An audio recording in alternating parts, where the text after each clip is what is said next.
Here we go. A mere 4 hours ago, article now out, review of Knives Out by Roundhead Johnson. And of course, the media are exploding with gratitude. Here we go. Well,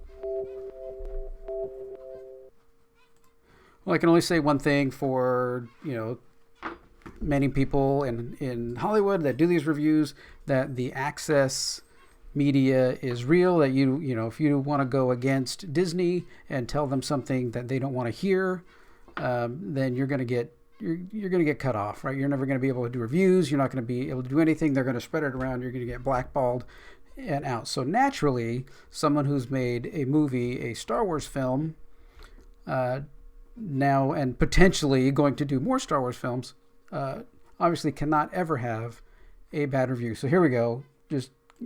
This is crazy. So, Knives Out review. Rian Johnson's hugely entertaining whodunit offers sharp takedown of white entitlement. So,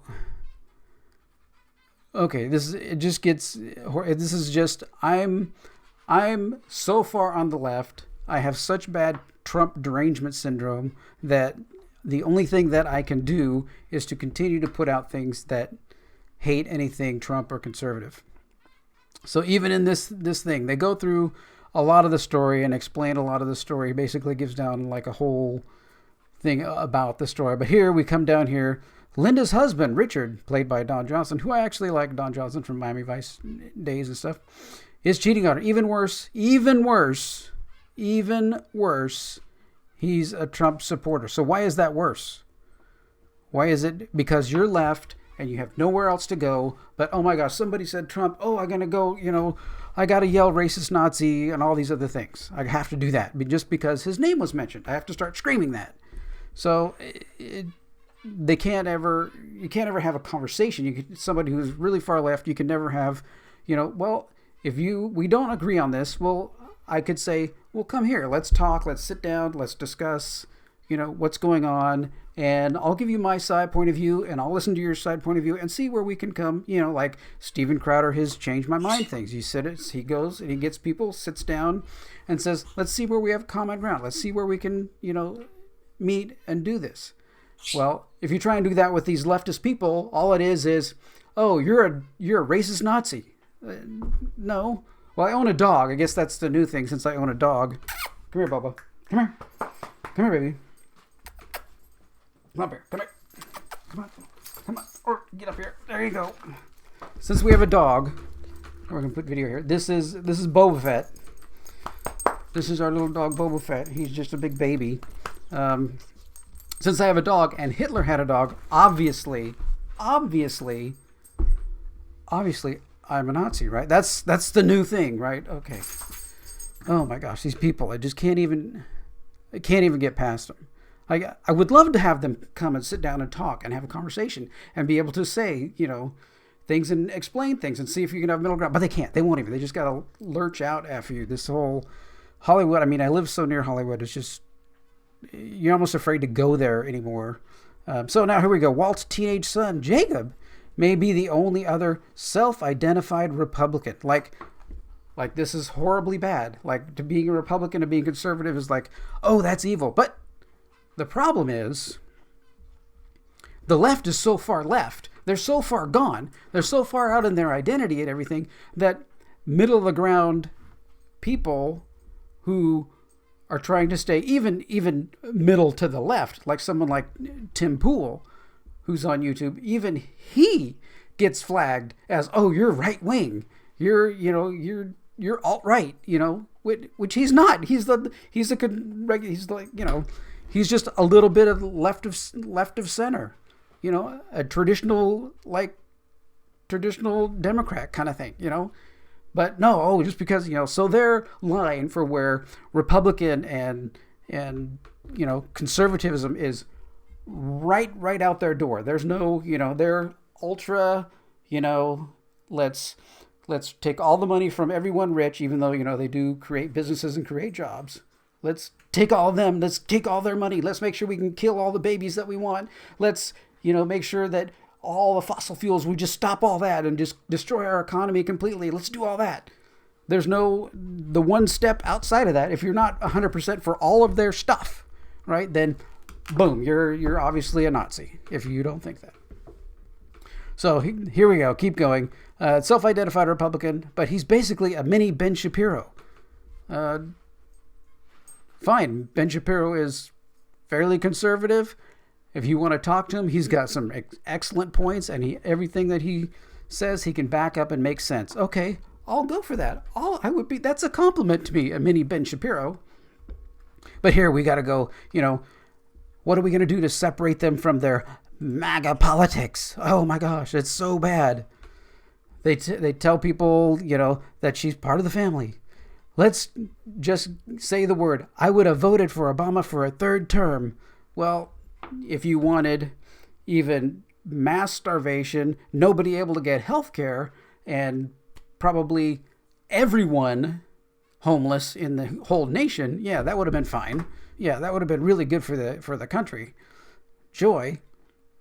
So we come down, he keeps on explaining this film, and we come down here to this part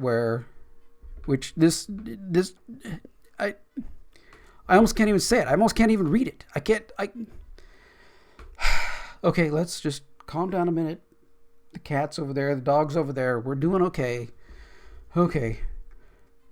So it says, Knives Out keeps you guessing. Hot off the best Star Wars movie ever made. What? What? That's the worst that is the worst movie I have ever seen in my entire life. Hands down. Nothing worse than I have ever seen in my entire life.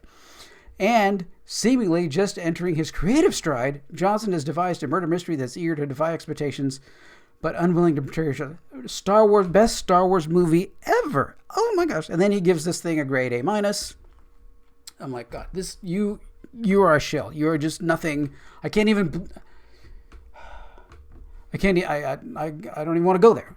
So I decided to do a little bit of research, and I dug around and I found his review of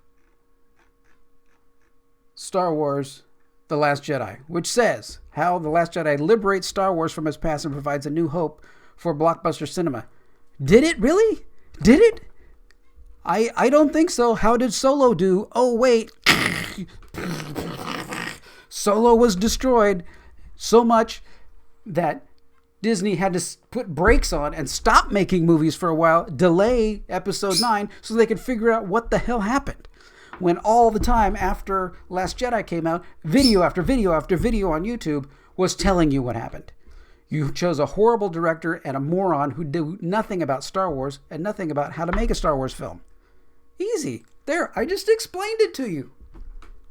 Just like that. So easy. So here's his review. Part of it says, The Last Jedi is the best Star Wars movie since The Empire Strikes Back. I kid you not. He's saying it's the best Star Wars movie ever.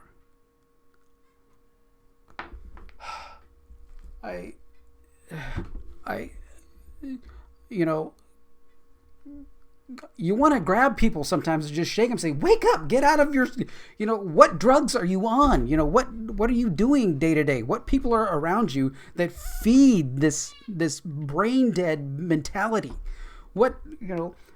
Have you seen a psychiatrist lately? Have you been to the doctor? Right? So here you say Star Wars is pretty much the last place you expect to find someone try to shoot the moon. And that's exactly what Rian Johnson did with his first foray to the galaxy far, far away. He shot the moon. He shot everyone in the film that we cared about. Basically destroyed everything. And that's not what the fans want. I mean, I don't want a complete 100% rehash of an old movie like The Force Awakens, which is just a remake of, A New Hope. I don't want that. I want an original story with characters that I can get into. Take, the first two movies, 7 and 8 and use the original characters and then slowly, introduce we all know how this works. The first one, you use all the original characters, get them all together, have the hero shot of all of them standing there together. The second one, you still bring them in and then bring in your new characters a little bit more and a little bit more. And then the third movie you can bring in and have it be more about the new characters. It's a very easy formula to figure out. So here he says, the Last Jedi snuck up on us like an Imperial destroyer hiding in the shadows of the Death Star. No, it disappointed us. I mean, I've said in some comments before, it's like, if I was not in such shock and disbelief about how horribly all the characters were treated and how much I instantly despised and hated and thought this movie was the dumbest thing ever created on this planet ever, if I wasn't in that state of mind, I would immediately have gone and said, I need my money back. I really need my money back. Like now, like this was horrible. I can't even believe it. So here we say Star Wars might take place a long time ago, but The Last Jedi is the first installment of the monolithic space opera that's more concerned with telling a new story rather than burnishing us with an ancient myth. So that's not what these trilogy of trilogies is about, right? Hello, Kathleen Kennedy. Hello. Anybody home? Hello. You're having a trilogy. It's supposed to be the Skywalker saga, right? You have the prequel trilogy, the original trilogy, all about how we get, Darth Vader, how we get Luke, how Luke's journey to becoming a Jedi. Then after that, we can have, Luke and the group then go and train a new set of people. This is not the time to suddenly steer everything off somewhere. This is the time to maintain this timeline and maintain the Skywalker saga, right? This whole arch throughout all these movies. This is not the time. This is Kathleen Kennedy's horrible, completely, I can't even, she's just a secretary who, here, hold my beer and then I'll go do something else, right? That's, I can't even. So, as sad as it is to watch Luke Skywalker slip away from his mortal coil, this scene's raw emotion is dulled by the unshakable sense that none of this is really happening. What? So, we're letting Luke Skywalker, it's not dulled by that it's not really happening. He's talking about the end of it, the final piece where he's like going, it's like, I didn't come here to have Luke Skywalker die. I didn't come here to have Luke Skywalker slip off and be, some hermit somewhere. I didn't come here for that. I came here to have respect for these characters. So this article keeps going on. It says, be that as may, Last Jedi is the first Star Wars movie since 1983 that has the temerity to treat the original trilogy like it was just a triptych of old stories and not a sacred text. Johnson prioritizes character over mythology. No, he took all the characters that were there, gave us a new character that we don't care about, made it so we further don't care about any of the characters that were created. None of them. I don't care about any of these characters. Finn, Poe, whatever, I don't really give a crap about them. Especially Rey, I don't care. I don't care. He prioritized nothing. All he wanted to do was destroy what everybody wanted. Treating it like a triptych, like it's some old cave painting that was just out there. Don't even worry about it. It means nothing. So this is the reviewer who now is telling us that Knives Out is the greatest movie ever. We've got an A-. Oh my gosh, let's go. Well, what's going on his Twitter? So his Twitter is all about Knives Out and this movie Hustlers. Hustlers is going to be the greatest movie ever. Knives Out is the greatest movie ever. So I looked up, okay, what's Hustlers says, they're questioning whether it could get 26 million in the box office for opening weekend. Oh wait, let's see. Chapter 2 is already at 37 million just for Thursday, Friday. So saying this kind of movie, which of course the Rotten Tomatoes has already given 100%, because what's this movie about? Oh yeah, Hustlers follow a crew of savvy former strip club employees who band together to turn their tables against the Wall Street clients. White man bad. So obviously, white man bad means Rotten Tomatoes 100%.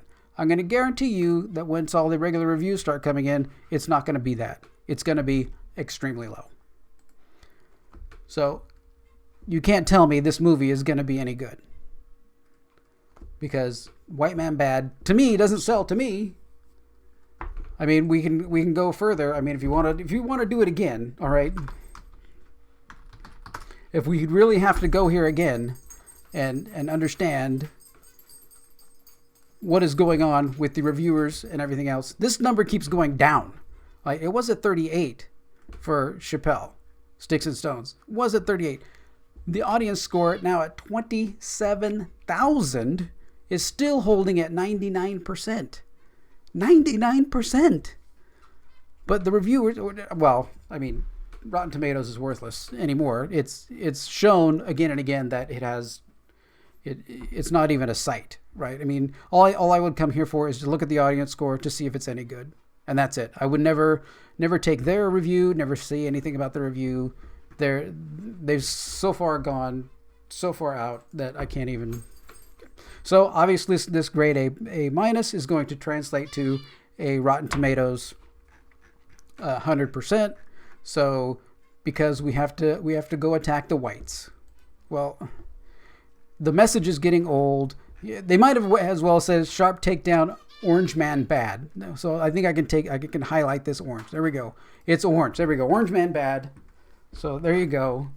I mean, I like some of the actors and stuff in the movie, but that does not mean I'm going to watch the movie. I really am not. I really have no. I have no respect for Rian Johnson. He has no respect for the Phantom Menace. I'm sure there's going to be a whole ton of things in here that attack fans for things that say you're just this way because you didn't like what I did, and just continue to do that. And most of it is like they're saying it's a copy of Murder on the Orient Express, so Agatha Christie stuff, and just kind of copying other things, which is basically all we know Rian Johnson can do, because most of The Last Jedi was just taken from fan fiction, and he just kind of half-ass put it together and made a half-ass movie that's just horrible. I can't even. We're going to leave it with this. Knives Out keeps you guessing. Hot off the best Star Wars movie ever. Let that sink in as to what Hollywood thinks and to what Episode 9 is going to bring you if Hollywood thinks that it was the best Star Wars movie ever. First of all, anything you read from this David whatever person is just going to be a bunch of Access Media drivel. Those two reviews right there prove it. My opinion, it's just drivel. It's nothing. He's just trying to keep his access to be able to go to movie premieres and blah, blah, blah, whatever. And that's what we're left with. I mean, it's, we'll see when this comes out November 27th. If anybody actually goes to see it, which no one I know would. Anyway. Now I'm upset. I was going to go to bed. It's like 12:30 in the morning, and I'm so frustrated. I can't even say frustrated and flustered altogether. Frustrated. That's a new word. I'm frustrated. Frustrated and flustered and flabbergasted that any of this is going on, that any of this happens, that we have to expect it, I think, from Hollywood. They're just, it's harder and harder watching some of these, watching videos online about some conservative YouTubers and TV personalities who've gone to Hollywood and said, and talked to people, and people have said, I can't say that I support Trump or anything, because they know, as we've seen from the latest Deborah Messing and all that if you do, you're going to get blackballed. You're not going to work again. So that's how inclusionary Hollywood is. They're so inclusionary. Everybody has to be represented and everything else. Well, why aren't we representing conservative politics? Why aren't we representing, conservative viewpoints? You want to be, representative of everybody, why not add that in? Just like many have said before, Ryan Johnson, you're so, for everybody being inclusive and everything else. Step up, quit your job. Let somebody of color, woman, somebody else fill that job because, you're a white man, a round-headed white man. Hopefully nobody comes up with a pin to pop that head. Woo! All right, well, thanks for watching this one. It's kind of a rant, kind of going on, but this is Hollywood. This is their access media. This is the Trump Derangement Syndrome that sits in front of them. When you get a snake, and a snake will typically run and squirm and run away from you. We have 2 snakes, and on the front we have a 7-foot red-tailed boa. But if you take that snake and you get him somewhere where he's pinned in a corner, the last thing that they have to do is strike out at you. That's all they have left, is just to strike out. And I think that's where they are. They're so backed into a corner. Economy's going well. People have jobs. People's pay is increasing. Things are, going pretty good for the stock market. All these different things. And it's like, what are we going to do? What are we going to do? Well, let's just strike out. Just call them, racist Nazis and then run away and, blah. Anyway, thanks for watching this one. And hopefully I can calm down. All right, thanks. Take care.